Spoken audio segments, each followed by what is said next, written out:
নমস্কার বন্ধুরা, গানে গানে রান্নার চ্যানেলে সবাইকে স্বাগত। আজকের আমি বেগুন দিয়ে এরকম একটা নিরামিষ রেসিপি শেয়ার করব, যেটা পেঁয়াজ রসুন একদম ছাড়া আর নিরামিষ একদম, আর খেতে কিন্তু খুবই দারুণ লাগে। তো আমি কীভাবে বানাচ্ছি দেখুন এই রেসিপিটা, আর কি দারুণ হয়েছে। এটা ভাত, রুটি, পরোটা এবং নিরামিষ ডাল ভাতের সাথে কিন্তু খুবই দারুণ লাগে। তা চলুন বন্ধুরা, কীভাবে বানাচ্ছি সেটা আপনার সাথে শেয়ার করি বেগুনের এই রেসিপিটা। আর নতুন বন্ধুরা প্লিজ চ্যানেলটা সাবস্ক্রাইব করে পাশে থেকে যাবেন। চলুন শুরু করি আজকের রেসিপি। প্রথমে একটা ননস্টিকের কড়াই বসিয়ে দিয়েছি। কড়াইয়ে দেবো অল্প করে তেল, জাস্ট অল্প তেলে আমি রান্নাটা করব। যত তেল কম খাওয়া যায় ততই কিন্তু মঙ্গল। তো প্রথমে তেলটা গরম হয়ে গেছে, আমি তেলের মধ্যে দিয়ে দেবো কয়েকটা বিউলির ডালের বড়ি।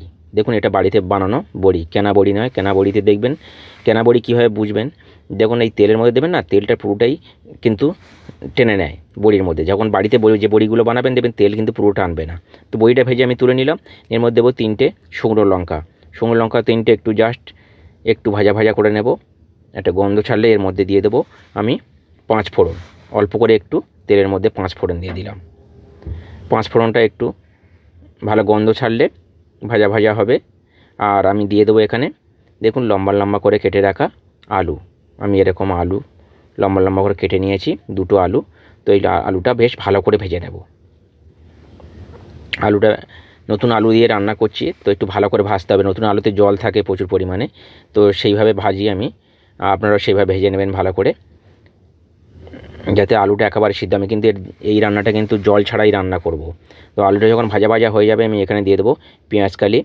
কয়েকটা পেঁয়াজকালি কেটে রেখেছিলাম, সেই পেঁয়াজকালিটা আমি এখানে দিয়ে দিলাম।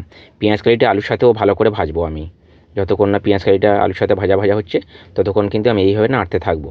যখন এরকম ভাজা ভাজা হয়ে যাবে তখন আমি দিয়ে দেবো ওপর থেকে একটু লবণ, স্বাদ মতন লবণ দিলাম। আর দিয়ে দেবো জাস্ট হাফ চামচের মতন হলুদের গুঁড়ো দিয়ে আবারও আমি কিন্তু এটা নাড়তে থাকবো। আরও বেশ কিছুক্ষণ এইভাবে কষাবো। দেখুন এখন তো লবণ দেওয়া হয়েছে, এখন দেখবেন এখন সবজি থেকে একটা জল ছাড়বে। আর এই সময় আমি দিয়ে দেবো কেটে রাখা বেগুনগুলো। দেখুন আমি কেটে রেখেছিলাম বেগুনগুলোও দিয়ে দিলাম। আর বেগুন কিন্তু এইভাবে রান্না করলে কিন্তু খেতে খুবই দারুণ লাগে বন্ধুরা। আপনারা একবার ট্রাই করে দেখতে পারেন এইভাবে বেগুন রান্না করে।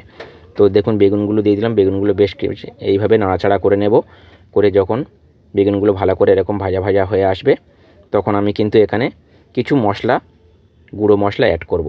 একটু দেবো রেড চিলি পাউডার, দিয়ে দেবো একটু জিরে গুঁড়ো পাউডার, দিয়ে দেবো ধনে গুঁড়িয়া পাউডার হাফ চামচ, সব হাফ চামচ করে দিচ্ছি, হাফ চামচেরও কম। দিয়ে আবারও ভালো করে কিন্তু এটা এইভাবে নাড়তে থাকবো। এখন কিন্তু এই গ্যাসের স্টিমটা একদম লো টু মিডিয়ামে রাখতে হবে। জল ছাড়া যেহেতু রান্না হবে তাহলে কিন্তু এরকম লো টু মিডিয়ামে রান্না করতে হবে।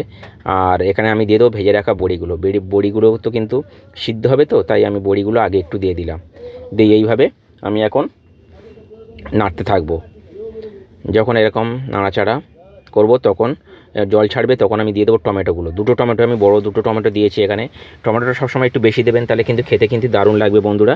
তো এইভাবে আমি টমেটোটা দিয়ে আবারও বেশ কিছুক্ষণ নাড়াচাড়া করে নেব। বেশ নাড়াচাড়া করার পরে আমি এখানে ঢাকা চাপা দিয়ে দেবো। দিয়ে লো টু মিডিয়াম আছে প্রায় 10 থেকে 15 মিনিট আমি রেখেছিলাম। দেখুন দেখুন, আর মাঝে আমি 1-2বার নেড়ে দিয়েছিলাম। কি দারুণ হয়েছে, একদম তেল ছেড়ে দিয়েছে সবজি থেকে। তো আবারও একটু নাড়াচাড়া করে নেব এইভাবে। আর বড়িগুলো অলরেডি সিদ্ধ হয়ে গেছে, আর সবজিটা কি দারুণ হয়েছে দেখুন। আমি আবারও বলছি, মাঝে আমি 1-2বার খুলে আমি নেড়েছিলাম। আর দেখুন কি দারুণ হয়েছে। এখন আমি কি করব, এখানে একটু লবণ কম আছে, একটু লবণ দিয়ে দেব। আর দিয়ে দেব এখানে 1 চামচের মতন চিনি। চিনিটা যে কোনো নিরামিষ সবজি দিলে কিন্তু খেতে খুবই ভালো লাগে। আপনারা যদি চান তো স্কিপ করতে পারেন চিনিটা। তো দিয়ে আমি এখন আবারও একটু বেশ নাড়াচাড়া করে নেব ভালো করে। চিনিটা আর লবণটা ভালো করে সবজির সাথে মাখিয়ে নেব এইভাবে। দেখুন, আর কিন্তু আমার এই সবজিটা খেতে খুবই ভালো লাগে। রুটি, পরোটা, ভাত, নিরামিষ ডাল ভাতের সাথে খুবই ভালো লাগে। তো আমি এখন ওপর থেকে দিয়ে দেবো কিছুটা ধনেপাতা কুচি। দেখুন ধনেপাতা কুচি নিয়েছি, এমন ধনেপাতা কুচিটা দিয়ে আবার একটু এইভাবে আমি নাড়াচাড়া করে নামিয়ে নেব। তো কেমন লাগলো বন্ধুরা এই রেসিপিটা, বেগুনের রেসিপিটা, আপনারা আমাকে কমেন্টের মাধ্যমে জানাবেন। আর নতুন বন্ধু হলে প্লিজ চ্যানেলটা সাবস্ক্রাইব করে পাশে থেকে যাবেন বন্ধুরা।